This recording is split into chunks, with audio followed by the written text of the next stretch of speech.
तो भाई लोग आज हम बात करने वाले हैं लुकिसम के चैप्टर नंबर 109 के बारे में। और अगर आप आगे आने वाली वीडियोस मिस नहीं करना चाहते तो मेरे चैनल को आप सब्सक्राइब कर सकते हो और साथ ही साथ बेल आइकन भी प्रेस कर देना। अब बात करते हैं आज की वीडियो की। तो भाई लोग आज की वीडियो में हम देखते हैं जो जिन पार्क होता है उसके जितने भी गुंडे होते हैं वो गन और गो को बस देख के ही हार मान चुके होते हैं इन दोनों से। और साथ ही साथ में क्रिस्टल के फादर यानी एचएनएच ग्रुप के सीईओ भी यहाँ पे पहुँच जाते हैं। इसके बाद हम देखते हैं जो क्रिस्टल के फादर होते हैं वो मिस्टर जैंग को कहते हैं, मिस्टर जैंग तुम इस लड़की से जबरदस्ती नंगा नाच करवाने के लिए गलत कॉन्ट्रैक्ट्स का इस्तेमाल कर रहे हो, क्योंकि तुम्हारी कंपनी में 30% शेयर्स मेरे भी हैं, इसलिए मैं तुम्हें इस तरह की चीजें करने की इजाजत नहीं देता। तुम्हें पता भी है तुम्हारी इस बचकानी हरकत की वजह से हमारी कंपनी के शेयर्स कितने ज्यादा गिर चुके हैं। मैंने तुम्हारे ऊपर भरोसा करके इस कंपनी में 30% शेयर इन्वेस्ट करे थे, लेकिन अब देखो अब मेरे शेयर्स कहाँ हैं। इसके बाद मिस्टर जैंग कहता है, तुम बेवकूफ कहीं के, ये बस कुछ समय की बात थी। हम ये इसलिए कर रहे थे ताकि आरू हमारी कंपनी में टिकी रहे।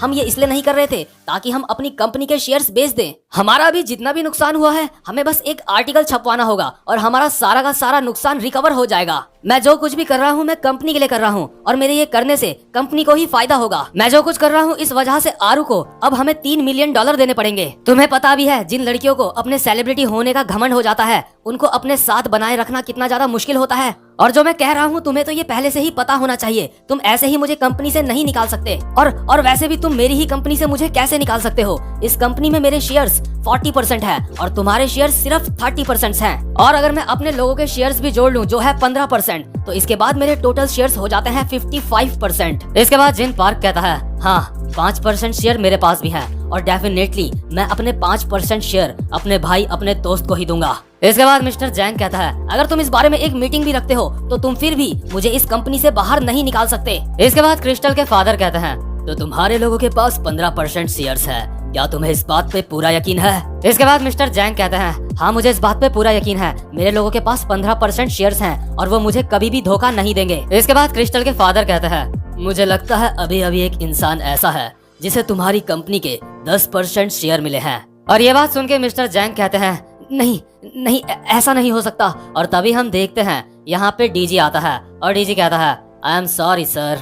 और जो क्रिस्टल होती है हैरान होकर अपने मन में सोच रही होती है कि क्या मेरे डैड का प्लान यही था। इसके बाद डीजी कहता है, मेरे पास जो 10% के शेयर हैं उन्हें मैं अपने सीईओ के लिए यूज करूंगा, यानी कि क्रिस्टल के फादर के लिए। इसके बाद जो मिस्टर जैंग होते हैं वो कहते हैं, तू साले नमक हराम, तू धोखेबाज कहीं के, तू मुझे अब तक अपना दुश्मन मानता रहा। मैंने तुझे पाला और तूने मुझे आखिरी में धोखा दिया। इसके बाद डीजी कहता है, क्या धोखा?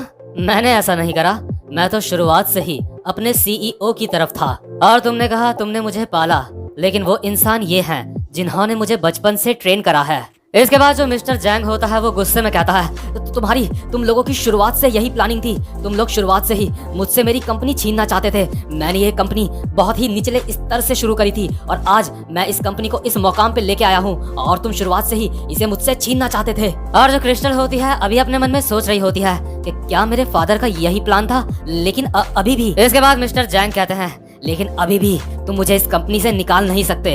अभी भी मेरे पास 45% के शेयर हैं और तुम्हारे पास सिर्फ 40% के शेयर हैं। इसके बाद जो हमारा डीजी होता है बड़े ही रिलैक्स होके कहता है, तुमने बिल्कुल सही कहा, लेकिन तुम्हारी इस बचकानी हरकत से जो तुम ये न्यूड शूट यहाँ पे करवा रहे थे, इस वजह से जितने भी हमारी कंपनी के शेयर्स थे वो सारे के सारे बहुत ही ज्यादा नीचे गिर गए। वो इतने ज्यादा सस्ते हो गए थे कि मैंने 10% और खरीद लिए। और जो मिस्टर जैंग होते हैं वो हैरान होकर अपने मन में सोच रहे होते हैं, नहीं नहीं ऐसा नहीं हो सकता। इसके बाद डीजी कहता है, मेरे और सीईओ के शेयर्स मिला के हमारे पास अभी 50% से भी ज्यादा शेयर्स हैं। और क्योंकि हमारे पास तुमसे ज्यादा शेयर्स हैं तो इस नाते हम बिना मीटिंग के यहीं पे ये डिसाइड करते हैं मिस्टर जैंग कि हम बिना मीटिंग के तुम्हें इस कंपनी से निकालते हैं।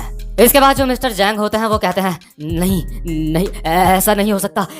डीजी एक बार दोबारा से सोचो, मैं तुम्हें सीईओ से भी ज्यादा बेहतर ऑफर दूंगा। कैसा रहेगा मैं तुम्हें कंपनी का वीपी बना दूं, मैं तुम्हें बहुत सारे स्टॉक्स भी दूंगा। इसके बाद जो डीजी होता है वो कहता है, तुमने कहा तुम मुझे बेहतर ऑफर दोगे, लेकिन सीईओ ये कंपनी ही मेरे नाम पे करने वाले हैं। तो अब बताओ तुम इस कंपनी से अपना इस्तीफा खुद दोगे या हम तुम्हें जबरदस्ती धोखाधड़ी के केस में इस कंपनी से निकलवा दें। अरे यार जो मिस्टर जैंग होते हैं अभी उसकी हालत इतनी ज्यादा खराब हो जाती है, वो अपने मन में सोच रहा होता है मेरी कंपनी, और ये बंदा यहीं पे बेहोश हो जाता है। और यार अभी जो हमारी क्रिस्टल होती है ना, वो हैरान होके अपने मन में सोच रही होती है क्या फादर ने ये कंपनी अपने नाम कर ली पूरी की पूरी। मैं यानी कि क्रिस्टल, मैं पापरिका टीवी की सीईओ हूँ। गन और गो ये दोनों ब्लैक मार्केट चलाते हैं जिसमें उनकी मदद कोजी करता है, और अब डीजी पूरी पीटीजे कंपनी उसकी है। सारे लोगों के पास एक एक कंपनियां हैं। आखिर मेरे डैड करना क्या चाहते हैं? तो यार इसके बाद जो यहाँ पे ये आरू वाला मामला होता है, ये सारा का सारा यहीं पे निपट जाता है।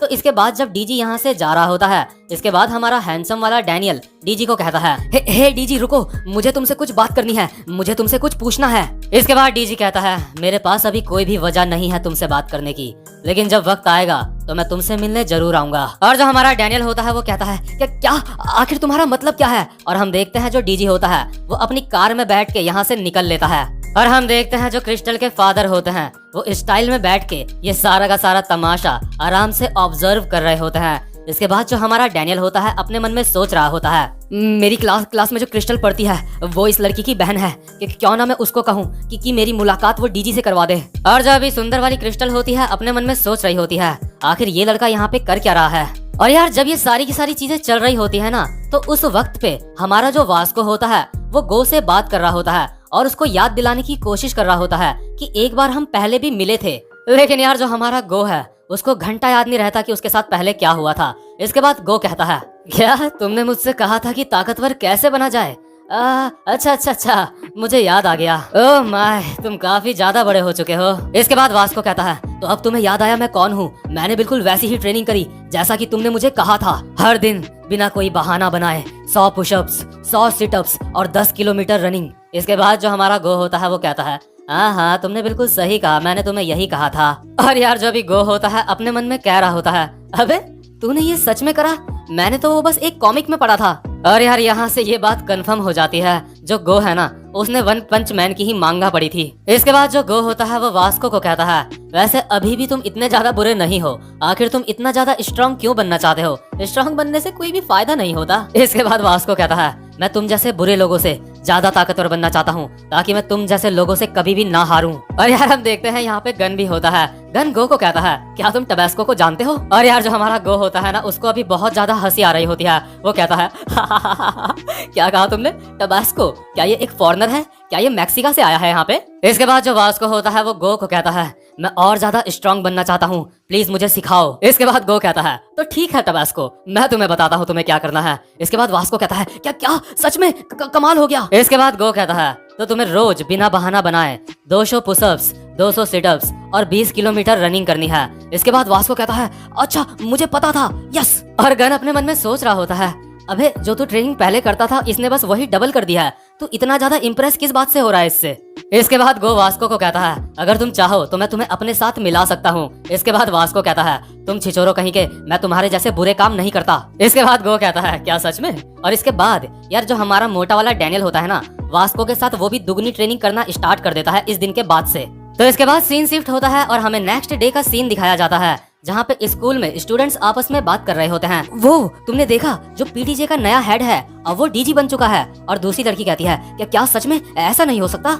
इसके बाद हम देखते हैं जो हान्युल और मीरा होती है वो डैनियल से कह रहे होते हैं। हान्युल कहती है, पहले मैंने सुना है कि जो आरू ने कॉन्ट्रैक्ट साइन करा था वो कैंसिल हो चुका है। इसके बाद मीरा कहती है, लोग ये भी कह रहे हैं कि जो आरू का न्यूड फोटो शूट था और उसने अपनी कंपनी खोली थी, ये सारी की सारी बातें झूठी हैं। क्या तुम कुछ जानते हो इस बारे में डैनियल? इसके बाद जो हमारा डैनियल होता है वो कहता है, क्योंकि मैं वहाँ पे बस एक ट्रेनी था तो इस बारे में मैं कुछ ज्यादा नहीं जानता। और यार जो हमारा डैनियल होता है ना उसने पीटीजे कंपनी को छोड़ दिया होता है। इसके बाद हमें उस समय का सीन दिखाते हैं जब जो डैनियल होता है पीटीजे कंपनी छोड़ रहा होता है, तो जो एक कंपनी का को मैनेजर होता है वो डैनियल को कह रहा होता है, आखिर तुम ये कंपनी क्यों छोड़ रहे हो? अगर तुम हमारे साथ एक कॉन्ट्रैक्ट साइन करोगे तो हम तुम्हें सेलिब्रिटी बना देंगे। इसके बाद पीछे से हमारे डैनियल की वॉइस ओवर आती है। डैनियल कहता है, जो उस कंपनी का को मैनेजर था उसने मुझे ऑफर दिया था कि वो मुझे एक सेलिब्रिटी बना देगा, लेकिन क्योंकि मैं उस कंपनी में सिर्फ ड्यूक की वजह से गया था तो इसलिए अब मुझे वहाँ रहने की कोई जरूरत नहीं है।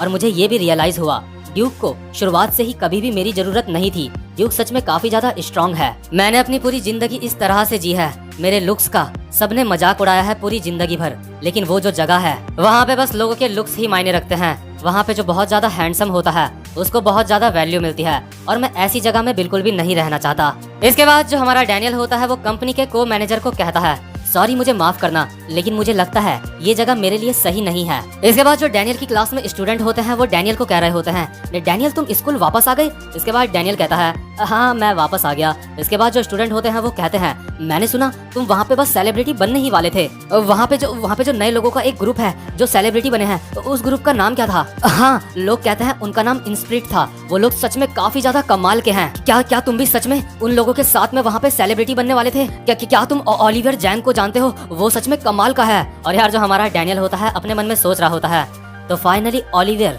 बड़े पर्दे पर आ ही गया। और जो लसॉल होती है वो क्लास ए की लीडर बन चुकी होती है, लेकिन अभी वो एक ट्रेनी ही होती है, लेकिन जल्द ही वो भी एक सेलिब्रिटी बनने वाली होती है। और यार जो ड्यूक होता है ना, वो बेचारा बहुत ज्यादा मेहनत करके फाइनली क्लास सी से क्लास बी में पहुंच जाता है। वो अपनी दादी से बहुत ही कस के गले लगता है। और यार जो हमारा ड्यूक होता है ना, बहुत ही ज्यादा फूट के रो रहा होता है वो खुशी के मारे। इसके बाद हम देखते हैं जॉय को, जो अभी एक आलीशान घर में होती है। वो कह रही होती है, क्योंकि डैनियल ने भी अब कंपनी छोड़ दी है तो मुझे अब वहाँ बिल्कुल भी मजा नहीं आ रहा था, इसलिए मैंने भी वहाँ से कंपनी छोड़ दी। क्या जब मैं ग्रेजुएट हो जाऊंगी उसके बाद मैं भी तुम्हारे स्कूल में पढ़ने आ सकती हूँ? क्योंकि वो सारे के सारे लोग उसी स्कूल में पढ़ते हैं जहाँ पे मेरा बड़ा भाई पढ़ता है। और ब्रो डैनियल भी तुम्हारे ही स्कूल में पढ़ता है ना? मतलब कि यार जो हमारा डैनियल है ना, अब दोनों भाई बहन डैनियल के पीछे पड़े हुए हैं। तो फाइनली यहाँ पे ये बात रिवील हो चुकी है, जो हमारा जे होता है, जॉय उसी की बहन होती है। इसके बाद सीन शिफ्ट होता है और हम देखते हैं आरू को। आरू कॉल पे बात कर रही होती है, हाँ मैंने अपना सारा घर साफ कर दिया है। सच में यहाँ की हालत बहुत ज्यादा खराब थी।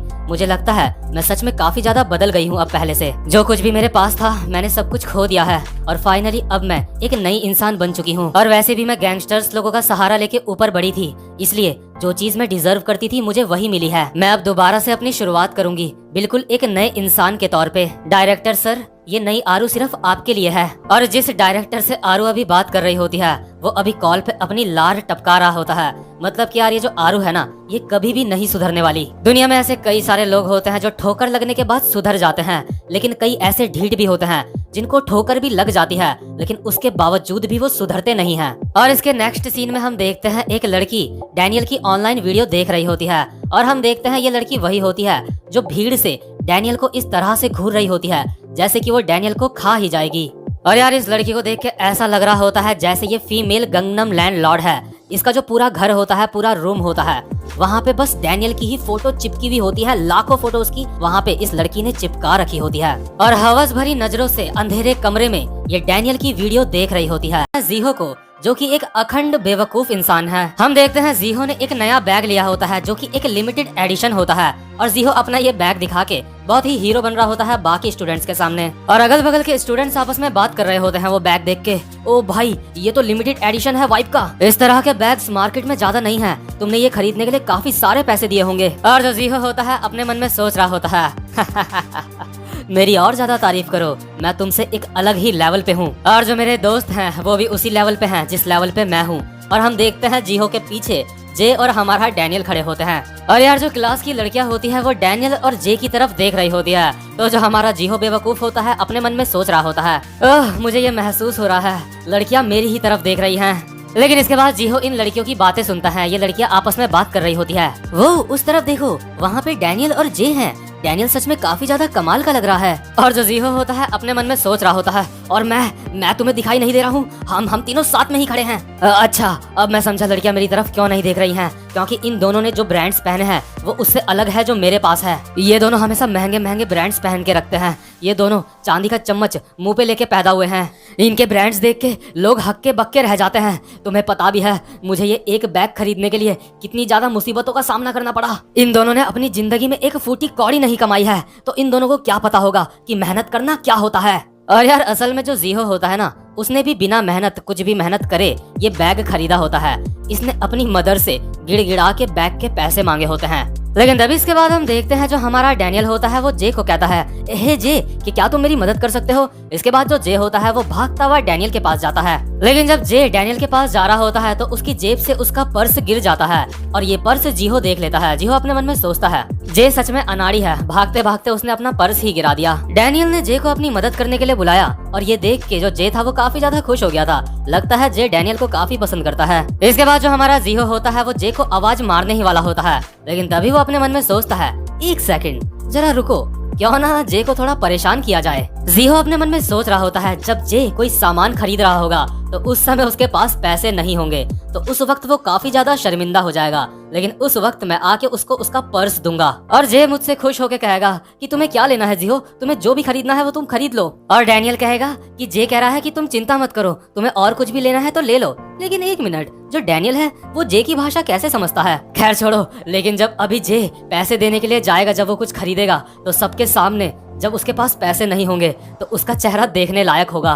तो इसके बाद जो जे होता है वो डैनियल के साथ कैंटीन में कुछ खरीदने के लिए जाता है। इसके बाद जो कैंटीन वाला बंदा होता है वो जे को कहता है तुम्हारे $21 हो गए हैं पूरे। तो अब जो हमारा जे होता है वो अपनी जेब में हाथ डालता है पैसे निकालने के लिए और ये देख के जो जीहो होता है वो अपना दिल थाम के बैठ जाता है, क्योंकि अब उसको देखना होता है कि जे के पास जब पैसे नहीं होंगे तो कितना मजा आएगा उसका चेहरा देखने में। लेकिन यार जो हमारा जे होता है ना वो पेमेंट अपने मोबाइल से कर देता है और जो हमारा जीहो होता है ये देख के बहुत ज्यादा हैरान हो जाता है। जीहो सोच रहा होता है इसने अपने मोबाइल से पेमेंट कर दी, ये सारी बेवकूफ टेक्नोलॉजी। इसके बाद जो जीहो होता है वो आराम से वॉशरूम में बैठा हुआ होता है और अपने मन में सोच रहा होता है इसमें कुछ भी मजा नहीं आ रहा है, क्या मुझे उसका पर्स वापस कर देना चाहिए। और जब जीहो होता है वो ऐसे ही सोचते सोचते जे का पर्स भी चेक कर रहा होता है। वो देखता है अरे ये क्या है, एक डॉग की पिक और ये है एक कॉफी कार्ड। लेकिन तभी अचानक से जीहो की नजर जिस चीज पे पड़ती है उस चीज को देख के जीहो हैरान हो जाता है। जीहो अपने मन में कहता है ये क्या है, ये $10,000 का चेक।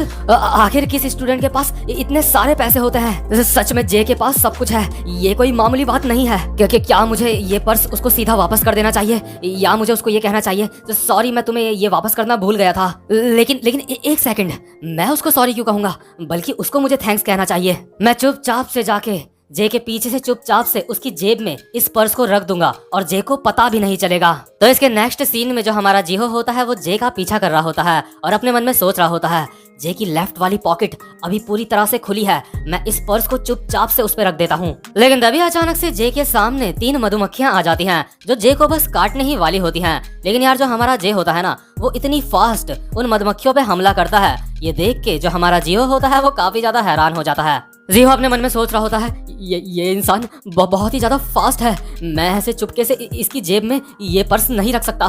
तो यार जीहो का जो ये वाला मिशन होता है वो फेल हो जाता है। इसके बाद जीहो दोबारा से ट्राई करने की कोशिश करता है। जीहो देखता है जो जे का बैग होता है वो क्लास में ही रखा होता है और इस वक्त क्लास में कोई भी नहीं होता, तो इसलिए जीहो अपने मन में सोच रहा होता है बहुत बढ़िया, मैं चुपचाप से इस पर्स को जे के बैग में रख दूंगा। इसके बाद जो जीहो होता है वो जे के बैग को खोलने की कोशिश कर रहा होता है, लेकिन वो उससे खुल नहीं रहा होता। जीहो कह रहा होता है ये साला खुलता कैसे है, आखिर ये खुलता कैसे है। और जो जीहो होता है वो आखिर में हार मान जाता है और अपने मन में सोच रहा होता है आखिर ये किस तरह का बैग है। तो इसके बाद जो हमारा जे होता है वो क्लास में आता है और अपने बैग पे अपना अंगूठा लगाता है और उसके फिंगरप्रिंट से वो बैग खुल जाता है। और ये देख के जीहो अपने मन में सोच रहा होता है क्या ये किस तरह का बैग है, आखिर इस तरह का बैग कौन रखता है अपने पास। और यार जीहो बेवकूफ का ये वाला मिशन भी फेल हो जाता है। तो इसके बाद जो हमारा जीहो होता है वो तीसरी कोशिश करने की सोचता है जे का पर्स वापस करने के लिए। जीहो देखता है जो जे है वो अभी अपने घर जा रहा है और इसलिए जीहो अपने मन में सोच रहा होता है मैं बस सीधा जाके जे से माफी मांग लूंगा और उसको ये पर्स दे दूंगा।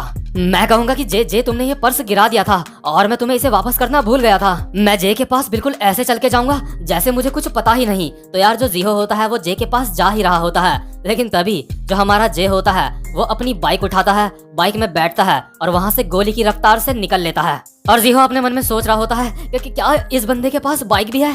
तो यार जो जे होता है क्योंकि वो यहाँ से चला जाता है, अभी हमारा जीहो अकेला पैदल पैदल घर जा रहा होता है और अपने मन में सोच रहा होता है क्योंकि मैं जे से ज्यादा बात भी नहीं करता तो इसलिए मेरे पास उसका मोबाइल नंबर भी नहीं है। अब मुझे क्या करना चाहिए, वो $10,000। ऑफ कोर्स मैं कल दोबारा से स्कूल जाऊंगा और जब मैं स्कूल जाऊंगा तो मैं उसकी बेंच में जाके उसको ये पैसे और उसका पर्स दे दूंगा। लेकिन तभी जीहो के पीछे से कुछ बंदे आते हैं और ये बंदे वही होते हैं जो जीहो से हमेशा पैसे उधार मांगते रहते हैं जुआ खेलने के लिए। इसके बाद इनमें से एक बंदा जीहो को कहता है, ओए ढक्कन, घर जा रहा है क्या? ला मुझे कुछ पैसे दे, अगर मैं जीत जाऊंगा तो मैं तेरे पैसे वापस कर दूंगा। जीहो इसको देख के अपने मन में सोच रहा होता है, अरे नहीं यार, दोबारा से ये अब तक जुआ खेल रहा है। जुए खेलने वाले लोग सच में बहुत ही बेकार इंसान होते हैं, लेकिन इस वक्त जो मेरे पैसे हैं वो इतने ज्यादा इम्पोर्टेंट नहीं है, तो मैं इसको पैसे दे देता हूँ। तो इसके बाद जो जीहो होता है वो अपने नए बैग से पैसे निकाल के इस बंदे को दे ही रहा होता है, लेकिन तभी ये बंदा देखता है जो जीहो का बैग होता है वो एक लिमिटेड एडिशन का बैग है और वो उसको कहता है, ओ वाह ढक्कन, तेरे पास इतना बढ़िया लिमिटेड एडिशन का बैग है, चला हम दोनों आपस में अपने अपने बैग बदल लेते हैं। इसके बाद जो जीहो होता है वो अजीब सा चेहरा बना के कहता है, क्या? इसके बाद ये बंदा कहता है, क्या तू बैग नहीं बदलेगा? क्या दो दोस्त आपस में अपने बैग भी नहीं बदल सकते? और यार ये जो बंदा होता है वो जीहो का बैग लेके यहाँ से चला जाता है और इस बंदे के साथ वाले बंदे इसको कह रहे होते हैं, तुम्हें उसको वो बैग देने की भी कोई जरूरत नहीं थी, तुम्हें उससे सीधा ये बैग ले लेना चाहिए था बस। तो ये बंदा अपने दोस्तों को कहता है, खैर जो भी हो, मेरा बैग वैसे भी खाली था। और यार अभी जो हमारा जीहो होता है ना, दोबारा से उसकी फटके 4 हो चुकी होती है। वो अपने मन में सोच रहा होता है, उसने मुझसे मेरा बैग ले लिया, लेकिन उस बैग के अंदर जे का वॉलेट था। अब मैं क्या करूं? अब मुझे क्या करना चाहिए? तो यार ये वाला एपिसोड यहीं पे खत्म होता है। उम्मीद करता हूँ कि आपको आज की वीडियो भी अच्छी लगी हो और चैनल पे पहली बार आए हो तो वीडियो को लाइक और चैनल को सब्सक्राइब जरूर कर लेना। अब मैं आपसे मिलता हूँ अपनी नेक्स्ट वीडियो में, तब तक के लिए गुड बाय।